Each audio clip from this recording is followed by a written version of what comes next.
हाय लोगोफोर नोंथांमोननो good news मोनसे होनो सानदों आङो दाख्लै बावैसो जोङो जा भिडिअ बानायदोंमोन नबजित नार्जारिनि बिथांनि भटखौथ' देरहाहोनो हाबाय सप्ता मोनसे खिन्थु आरो बिनि भटआ जोबनो थाङाखै रायजो राजा नोंथांमोन प्लिज नोंथांमोना जुदि सोरबाफोर जोब्बाय सानदोंब्ला बियो माबा जागोन मोनथिनाया माने बेड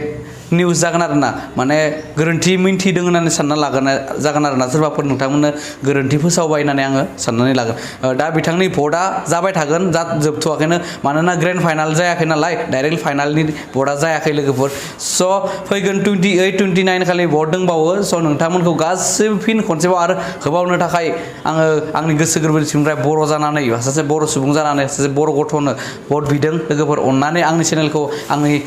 भिडिअखौ नायगिरि नोंथांमोन अन्नानै प्लिज सापर्ट खालाम भटखौ होफिन अन्नानै आरो शेयार खालाम हानायखिनिखौ बे भिडिअखौ आरो नबजितनि बिमाया मा बुंदों एक्सुवेलि खोनासंदों नोंथांमोना मा रायजोफोरखौ मा खावलायदों माबोरै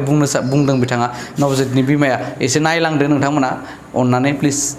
जोबजासिम नायनायनि थाखाय थेंक इउ स' माच नायलांदो बिदिब्ला न बाय बाय खुलुमबाय थांनाय 21 आरो 22 मे शनिबार आरो रबिबार खालि जालांनाय डिआइडि लिटिल मास्टार सिजन 5 आव गासै रायजो राजाया आंनि फिसाला नबजित नार्जारिखौ भोट होनाय थाखाय साबायखर बावहरबाय आरो फैगौ 28 आरो 29 मे शनिबार आरो रबिबार खालि भोट होनानै देरहाहोनो थाखाय गासै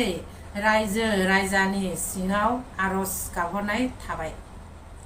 खुलुमबाय जै बर' हारिनि जै